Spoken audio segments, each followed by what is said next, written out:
Everyone laughed when Marco said he wanted to learn English, not just to pass a test or get a better job, but to stand on a stage in New York and give a speech that would move the world.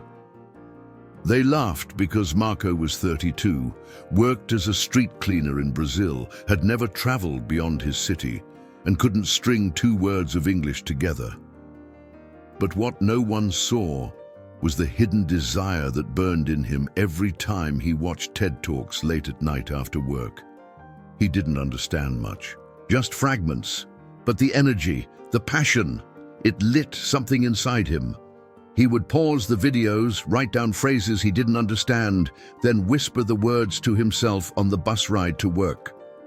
I believe in possibilities. Everything is figure-outable. He didn't know what they meant at first, but they felt right.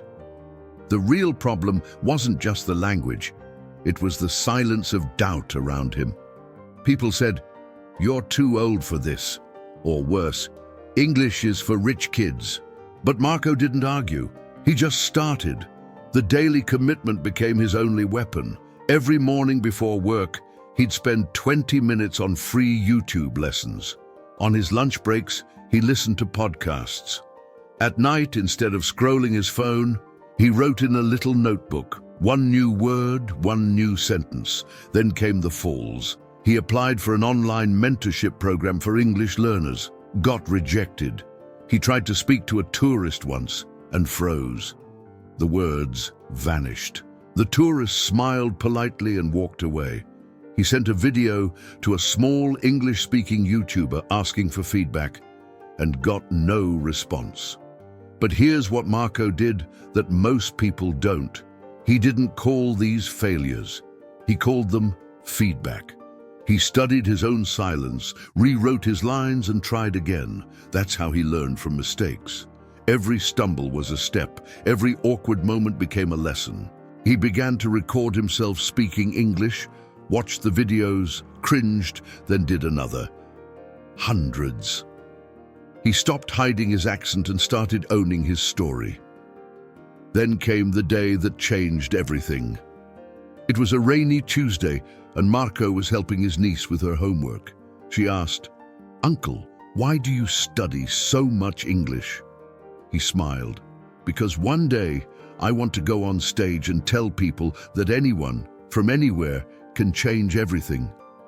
She paused, then whispered, "That's beautiful." That moment shook him. It wasn't just about learning a language anymore. It was about becoming someone new. That night, Marco created an Instagram page to document his journey. No filters, just real videos, mistakes, progress, honesty. What he didn't expect? People started watching. A teacher in India commented, "You inspire me." A mother from Nigeria wrote, "My son watches your videos every morning." A student from Vietnam said, "I thought I couldn't speak English, but now I try. Because of you." That was the day Marco understood everything. The words weren't the goal, the identity was. He wasn't just learning English, he was becoming a voice, a symbol, a living lesson that persistence speaks louder than perfection. 3 years later, Marco stood on a small stage in New York at an international language learners event. Nervous? Yes. Flawless? Not even close. But his voice didn't shake. He looked into the crowd and said, "My name is Marco. I was a street cleaner in Brazil. I didn't know English, but I knew I had a dream. I couldn't afford classes, but I could afford commitment.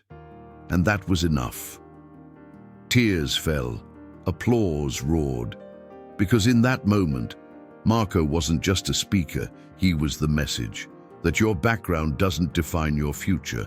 That if you show up every day, the world will eventually listen. He had discovered the new identity.